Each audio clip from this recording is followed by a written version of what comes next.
Hello दोस्तों, लकवा एक काफ़ी कॉमन पर काफ़ी डेंजरस बीमारी है। मृत्यु दर भी काफ़ी ज़्यादा होता है। आज हम बात करेंगे इसके मैनेजमेंट संबंधित कुछ इंपॉर्टेंट गलतियों के बारे में जो लोग अक्सर करते हैं। गलतियों को डिस्कस करने का पर्पज़ ये है कि ये गलतियाँ आप ना दोहराएं, उनके बारे में आपको जानकारी हो ताकि आपके पेशेंट में ये प्रॉब्लम्स ना आए और आपका पेशेंट का लकवा बेटर वे में मैनेज हो पाए। टॉपिक पर जाने से पहले जो लोग हमारे चैनल पर नए हैं उन्हें रिक्वेस्ट करूँगा कि चैनल को सब्सक्राइब करें, वीडियोस को लाइक करें, शेयर करें, फॉलो करें, कमेंट करें, पूरा देखें। आज का टॉपिक है common mistakes in management of stroke, जो कि एक्सक्लूसिव टॉपिक है, आपको किसी भी और चैनल पर नहीं मिलेगा, इसलिए इसे अंत तक देखिएगा। चलिए शुरू करते हैं मॉर्न वीडियो।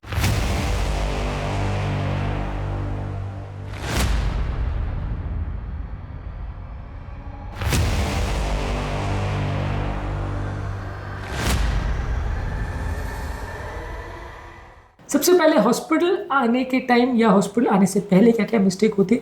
सबसे पहले तो एक स्ट्रोक का मैनेजमेंट एक से डिले हो जाता है। लोग कई बार कई घंटे वेस्ट कर देते हैं ये जानने के लिए कि व्यक्ति को लकवा है और ये बीमारी कितनी ज़्यादा सीरियस है, इसमें टाइम की कितनी वैल्यू है।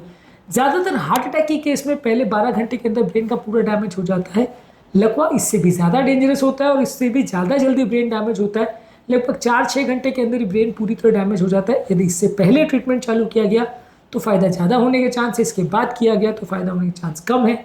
इसलिए आप इसकी टाइम की इंपॉर्टेंस को ना जानते हुए, ना समझते हुए अगर ट्रीटमेंट में लेट करते तो ये हार्ट अटैक से भी ज़्यादा नुकसान और ज़्यादा जल्दी नुकसान पहुंचाता है।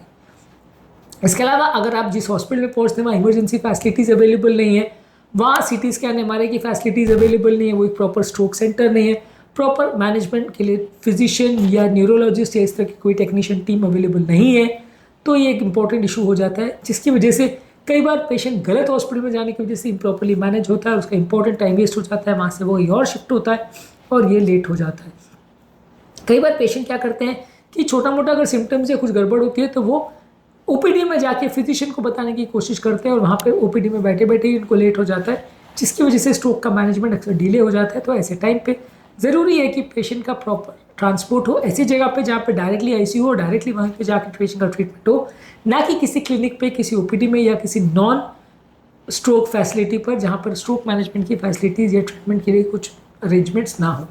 इसके अलावा कई बार पेशेंट के इमेजिंग में डिले होता है। मान लीजिए वो किसी ऐसे हॉस्पिटल में जाता है जहाँ CT MRI की फैसिलिटी नहीं है, या मान लीजिए वो किसी ऐसे सेंटर में जाता है जहाँ इसके होने में डिले हो जाता है, किसी भी कारणवश रात का समय है, टेक्नीशियन अवेलेबल नहीं, डॉक्टर अवेलेबल नहीं, कुछ भी ऐसा इशू है, तो इसकी वजह से भी ट्रीटमेंट डिले हो जाता है। कई बार स्ट्रोक आइडेंटिफाई नहीं होता, लोग उसको हेडेक, मिर्गी या हाइपोग्लाइसीमिया मान के ट्रीटमेंट करते हैं और एक्चुअल में स्ट्रोक होता है। कई बार गलत डायग्नोसिस बन जाती है, जो भी एक प्रॉब्लम होता है। कई बार इनकम्प्लीट असेसमेंट होता है, यानी स्ट्रोक क्यों है, क्या है, कैसा है, एट्रियल फिब्रिलेशन की वजह से हुआ, कैरोटिड में नली का ब्लॉकेज की वजह से हुआ, या कोई क्लॉटिंग या ब्लड की क्लॉट या खून का थक्का बनाने वाली बीमारी की वजह से हुआ। ये सब चीज़ें जो स्ट्रोक करवा सकती है, इनका प्रॉपर अगर जांच या असेसमेंट ना हो तो ये भी एक इंपॉर्टेंट कारण बन सकता है जिसमें स्ट्रोक प्रॉपर ट्रीट ना हो पाए। इसके अलावा ट्रीटमेंट के टाइम क्या डिले या क्या इश्यूज हो सकते हैं। मान लीजिए खून पतला करने वाला जो इंजेक्शन स्ट्रोक के पेशेंट में, क्लॉटिंग वाले स्ट्रोक में दिया जाता है, उसके ट्रीटमेंट में लेट हो गया, इंजेक्शन अवेलेबल नहीं था या डिसीजन नहीं हो पाया या डॉक्टर अवेलेबल नहीं था, जो भी कारण से ट्रीटमेंट लेट हो गया, जिसकी वजह से 4.5 घंटे का टाइम निकल गया और स्ट्रोक का ट्रीटमेंट स्टार्ट नहीं हो पाया। इसके अलावा मान लीजिए अगर थ्रोम्बेक्टोमी के लिए पेशेंट के लिए जाना है, जिसमें कैथेटर द्वारा क्लॉट को सक्शन करके निकाला जाता है, अगर उस ट्रीटमेंट के लिए पेशेंट को जाना है पर एलिजिबल पेशेंट वहाँ पहुँच ही नहीं पाया या पहुँचा तो ट्रीटमेंट फैसिलिटी अवेलेबल नहीं थी, ये सारे इश्यूज हो जाते हैं।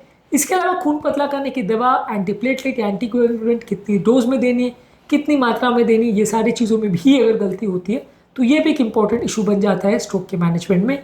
इसके अलावा कई बार किसी पेशेंट का अगर प्रॉपर ब्लड प्रेशर का मैनेजमेंट नहीं होता है, ब्लड प्रेशर का बहुत ज़्यादा मैनेजमेंट हो जाता है, BP बहुत कम कर दिया जाता है तो भी नुकसानदायक है, BP बिल्कुल नहीं किया जाता है कम तो भी नुकसानदायक है। ये भी एक इंपॉर्टेंट मिस्टेक होता है कि कई बार हाई ब्लड प्रेशर को देख के ओवर एग्रेसिव ट्रीटमेंट होता है या कई बार बिल्कुल ट्रीटमेंट नहीं होता है। इसके अलावा कई बार लोग जो है पेशेंट का जो खाना निगलने की क्षमता है उसको प्रॉपर असेसमेंट नहीं करते, जिसकी वजह से पेशेंट अपना थूक या खाने को श्वास की नली में निगल लेता है, अंदर चला जाता है, एस्पिरेशन हो जाता है, जिसकी वजह से अक्सर स्ट्रोक पेशेंट्स की मृत्यु होती है। स्ट्रोक के पेशेंट में एस्पिरेशन निमोनिया मृत्यु का एक बहुत बड़ा कारण होता है। ये मिस आउट हो जाए, गलती हो जाए तो ये भी एक इंपॉर्टेंट इशू होता है, जिसमें स्ट्रोक पेशेंट्स की जान का बहुत खतरा होता है। इसके अलावा पेशेंट की कंडीशन स्टेबल है, डिटोरिएट हो रही है, इंप्रूव हो रही है, ये सारी चीज़ों में भी अगर प्रॉपर मॉनिटरिंग नहीं हो पाए तो ये भी एक इशू होता है, जिसकी वजह से स्ट्रोक की कंडीशन बिगड़ती है और पेशेंट का प्रॉपर ट्रीटमेंट नहीं होता। तो स्ट्रोक के पेशेंट में अगर प्रॉपर मॉनिटरिंग नहीं हो रही कि पेशेंट की कंडीशन सुधर रही है, बिगड़ रही है, तो ये भी एक इंपॉर्टेंट इशू होता है जिसकी वजह से इसके पेशेंट में डिटोरेशन होता है। इसके अलावा लकवे के पेशेंट में अगर प्रॉपर रिहेबिलिटेशन नहीं हो पाए, जहाँ पे ऑक्यूपेशनल थेरेपी, स्पीच थेरेपी, ये सारी चीज़ें नहीं की जाए, तो ये भी एक इंपॉर्टेंट नेग्लिजेंस होता है, इशू होता है, जिसकी वजह से स्ट्रोक में प्रॉब्लम होती है। स्ट्रोक पेशेंट के रिहेबिलिटेशन में क्या क्या चीज़ें करने की आवश्यकता है, क्या क्या चीज़ें इंपॉर्टेंट, इसको ऑलरेडी हमने कई वीडियोस में डिस्कस किया, इसलिए इसे जरूर चेकआउट करें। बहुत ज़्यादा डिटेल्ड इशूज है, बहुत सारे टॉपिक्स में हमने इसको कवर किया है। इसके अलावा लकवे के पेशेंट में यदि आप बाकी रिस्क फैक्टर्स को, जैसे BP, sugar, cholesterol, lifestyle risk factors, ये सब चीज़ों को मैनेज नहीं करते, तो ये भी एक इंपॉर्टेंट इशू होता है, जाकि दोबारा जिसकी वजह से पेशेंट को दोबारा लकवे का प्रॉब्लम हो सकता है। तो ये भी एक इंपॉर्टेंट इशू होता है जो स्ट्रोक के रिकवरी के बाद के मैनेजमेंट में मिस्टेक होती है।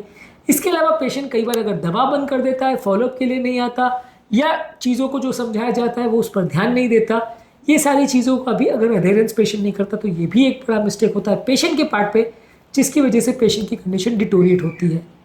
इसके अलावा स्ट्रोक के पेशेंट में अगर मल्टी डिसिप्लिनरी अप्रोच, जिसमें ब्रेन का डॉक्टर, हार्ट का डॉक्टर, फिजियोथेरेपी, दूसरे स्पेशलिस्ट लोग मिलकर अगर ट्रीटमेंट नहीं करते, तो ये भी एक बड़ा मिस्टेक होता है, जिसकी वजह से पेशेंट की कंडीशन डिटोरिएट हो सकती है। इसके अलावा यदि स्ट्रोक के या लकवे के पेशेंट में अगर पेशेंट का या उसकी फैमिली का प्रॉपर एजुकेशन नहीं किया जाए, उनको यदि समझाया नहीं जाए कि लकवा क्या है, कैसा है, क्या क्या मैनेजमेंट करना चाहिए, क्या क्या चीज़ें करने की आवश्यकता है, ये सारी चीज़ें अगर उनको प्रॉपरली पता नहीं हो, तो ये भी एक कॉमन मिस्टेक है, जिसकी वजह से अक्सर बचाए जा सकते हैं। ऐसे स्ट्रोक पेशेंट्स भी डिटोरिएट हो जाते हैं, ऐसे लकवे के पेशेंट भी अक्सर मर जाते हैं। इसके अलावा अगर पेशेंट कंसिस्टेंट फॉलोअप करता है, यानी डॉक्टर के पास दिखाने नहीं जाता है, लकवा हो गया, थेरेपी हो गई, लेकिन उसके बाद वो डॉक्टर को दिखाने कभी भी नहीं जाता, तो ये भी एक बहुत बड़ा ब्लंडर है, जिसकी वजह से अक्सर पेशेंट की हालत काफ़ी टाइम बाद भी डिटोरिएट हो जाती है या दूसरा बार लकवा आ जाता है। तो बेसिकली आपको क्या करने की आवश्यकता है? सबसे पहले स्ट्रोक का थेरेपी प्रॉपरली मैनेज होना चाहिए। आपको ऐसे हॉस्पिटल में जाना चाहिए जहाँ प्रॉपर फैसिलिटीज़ अवेलेबल है, जहाँ स्ट्रोक का इमीडिएट इमेजिंग भी हो सके, इमीडिएट थेरेपी भी हो सके, प्रॉपर स्ट्रोक मैनेजमेंट के लिए आईसीयू और सारा सेटअप अवेलेबल है। इसके अलावा पेशेंट और उसकी फैमिली मेम्बर्स को प्रॉपर प्लानिंग और प्रॉपर एजुकेशन की आवश्यकता है, ताकि वो पेशेंट का प्रॉपर ध्यान रख सके और दोबारा प्रॉब्लम ना आए, इसका पूरा ध्यान रखा जा सके। इसके अलावा लकवे के बाद स्ट्रोक के रिहेबिलिटेशन और उसकी प्लानिंग और दोबारा इश्यूज ना आए, ये सारी चीज़ों को भी मैनेज करने के लिए काफ़ी चीज़ों का ध्यान रखने की आवश्यकता है। ये सारी चीज़ें इंपॉर्टेंट है जो आपको ध्यान रखने की आवश्यकता है यदि आपके पेशेंट को स्ट्रोक हुआ है, ताकि उसका मैनेजमेंट प्रॉपर तरह से हो पाए और उसकी कंडीशन डिटोरिएट ना हो। आज के टॉपिक में हमने बात करी लकवे के पेशेंट में क्या इंपॉर्टेंट गलतियां होती है उसके मैनेजमेंट में। ओवरऑल इसमें हर एक गलती और हर एक इशू को बहुत डिटेल में हमने अलग अलग वीडियोस में डिस्कस किया है। बहुत सारे इंपॉर्टेंट इशूज़ हैं, यदि आप हमारे वो सारे स्ट्रोक के वीडियोज़ देख लेंगे तो ज़्यादातर पॉइंट्स आपको मिल जाएंगे। उम्मीद करूँगा कि आज के टॉपिक में कुछ नई बातें जानने को मिली होगी। जो लोग हमारे चैनल पर नए हैं उन्हें रिक्वेस्ट करूँगा चैनल को सब्सक्राइब करें, वीडियोज़ को लाइक करें, शेयर करें, फॉलो करें, कमेंट करें, पूरा